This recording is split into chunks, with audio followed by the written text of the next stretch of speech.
Aku bukanlah orang yang tergolong yang disebut indigo atau punya kemampuan melihat makhluk gaib. Tapi entah kenapa dari kecil aku seperti bisa merasakan adanya makhluk tak kasat mata yang ada di sekitarku. Nah, berikut ini aku akan menceritakan sepenggal dari kisah hororku. Peristiwa ini terjadi di sekitaran tahun 2007. Saat itu aku baru lulus di madrasah aliyah. Untuk mencari pengalaman, aku pergi ke rumah pamanku di Tapak Tuan, daerah Aceh Selatan.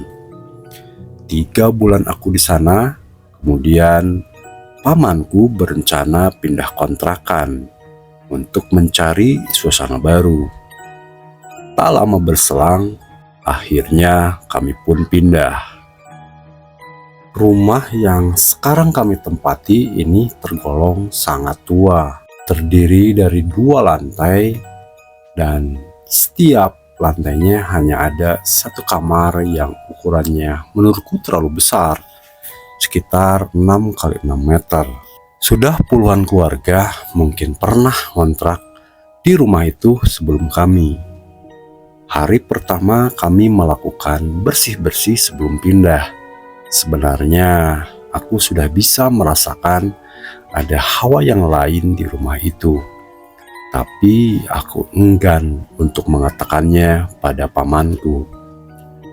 Malamnya, karena kelelahan, aku pun tertidur pulas di kamar atas bersama seorang sepupuku yang cewek bernama Dian.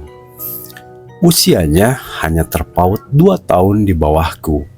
Kami memiliki kebiasaan yang sama, yakni tak bisa tidur dalam keadaan terang benderang alias lampu harus mati.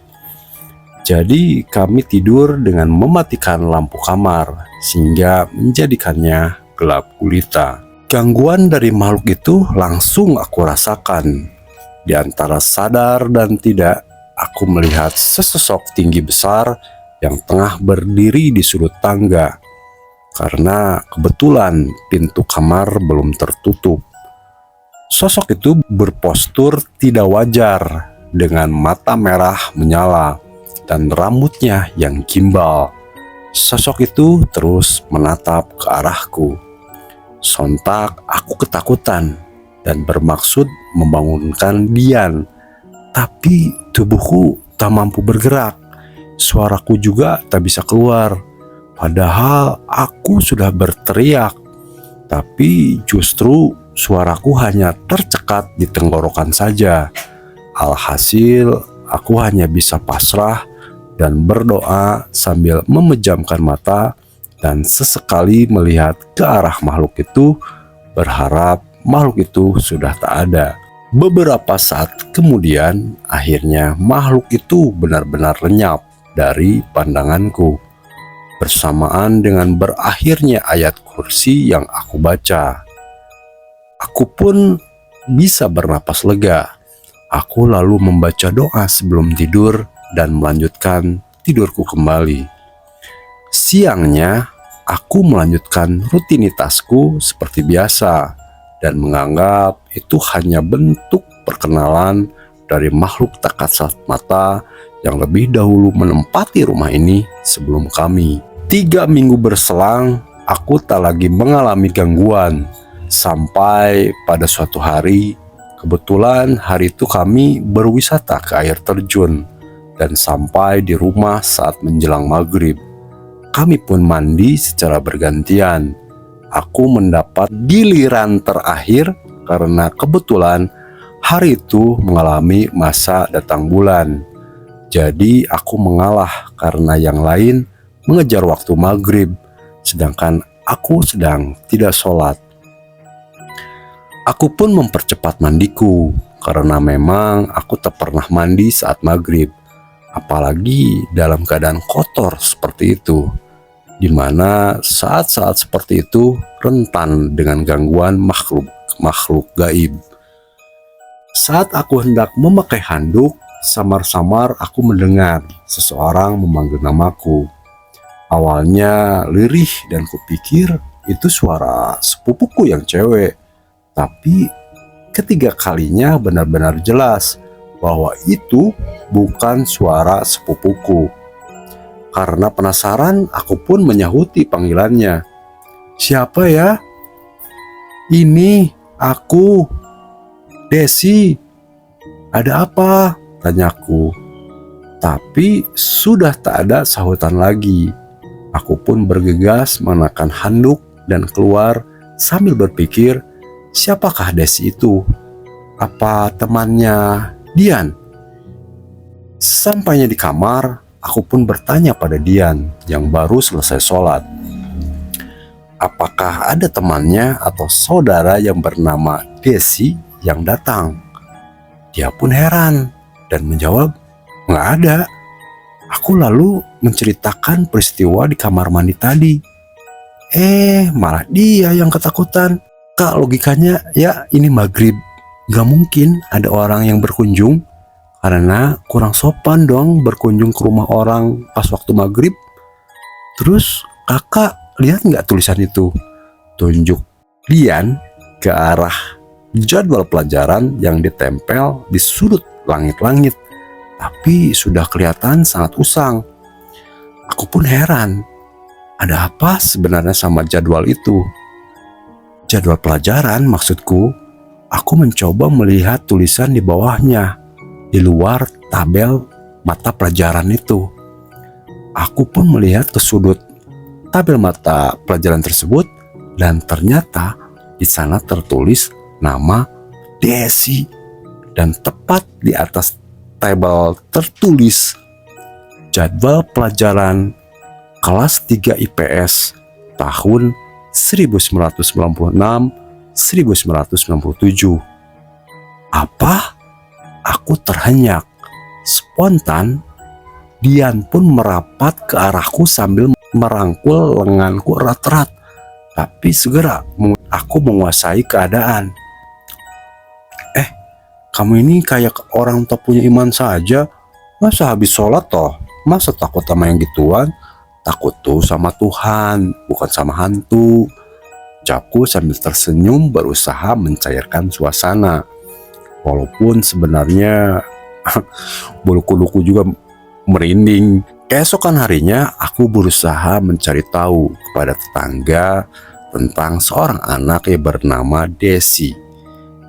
Mereka bercerita bahwa Desi itu adalah gadis remaja yang meninggal karena tercebur ke dalam sumur yang ada di dalam kamar mandi rumah kontrakan itu.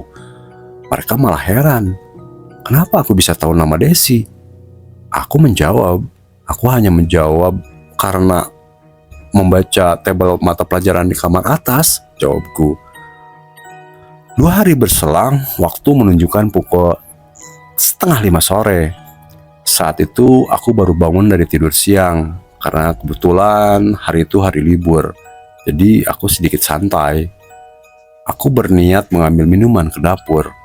Saat aku sedang menenggak minuman di depan meja dispenser, tiba-tiba aku melihat ada seorang anak kecil berusia sekitar 4 tahunan berlari dari arah pintu belakang rumah yang memang sedang terbuka. Anak itu berlari sambil mendorongku dari belakang hingga aku pun terjatuh. Aku pikir itu adalah sepupuku yang masih berusia 4 tahun. Dia terlihat seperti habis mandi dengan hanya mengenakan cawat dan bedak yang bertaburan di punggungnya. Tapi kenapa ya aroma bedaknya begitu menusuk? Hei, habis mandi tuh pakai baju dulu, Dek. Baru boleh main. Ini belum pakai baju udah lari-larian, jadinya bau acem, ujarku. Tapi malah bibiku yang menyahut dari ruang TV. Siapa? Kan sepupumu belum pulang. Aku pun teringat bahwa sepupuku yang memang masih balita itu sedang ikut bersama ayahnya ke rumah saudaranya sejak tadi pagi. Dan rumahnya itu berada di kecamatan yang lain.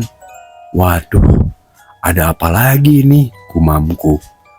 Belum sempat aku berpikir jernih, tiba-tiba aku melihat sekelebat bayangan aneh, seperti sosok perempuan mengenakan baju seperti daster dengan rambut tergerai sampai kaki.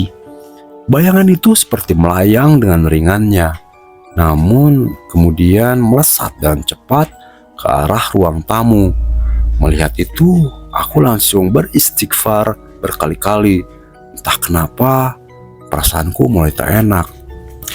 Puncaknya terjadi pada malam itu juga.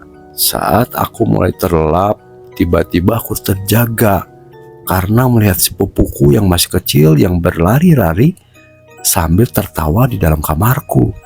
Dan saat aku membuka mata, tak ada siapapun di sana.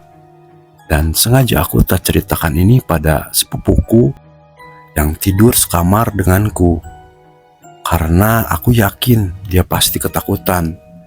Akhirnya aku pun mencoba tidur kembali. Walaupun sedikit sulit, aku akhirnya bisa terlelap. Namun ketenanganku terusik kembali. Aku tidur dalam posisi telentang dan tiba-tiba saja merasa dadaku serasa ditindih sesuatu. Sesaknya bukan kepalang, dan tak lama berselang, aku merasakan tubuhku diseret ke bawah. Aku berusaha meronta dan berteriak, hingga aku rasakan tubuhku terjatuh. Kemudian tubuhku diseret lagi ke arah kursi kayu tua yang di atasnya kami letakkan kipas angin. Jelas, telingaku mendengar suara kipas angin itu menderu seperti helikopter. Aku berupaya melihat makhluk apa yang memperdayaku saat itu, tapi tak kelihatan. Malah yang kurasa leherku dibelit kabel kipas angin yang tiba-tiba mati.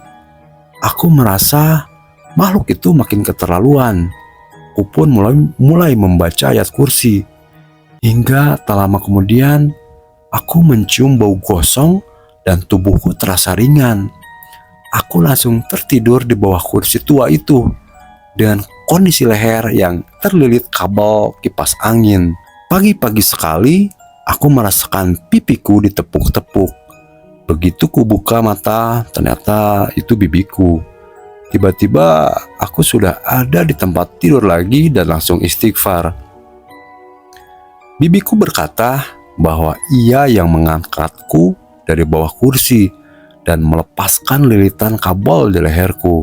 Katanya aku pingsan. Bibiku pun bertanya, kenapa aku bisa dalam posisi seperti itu? Aku pun menceritakan kejadiannya, dan dia pun menambahkan bahwa tadi malam tiba-tiba saja Dian lari dari kamar dan berkata bahwa saat ia memelukku sambil tiduran, bukan aku yang dipeluk, melainkan pocongan yang amat besar. Maka dari itu dia langsung lari dari kamar dan memilih tidur dengan orang tuanya.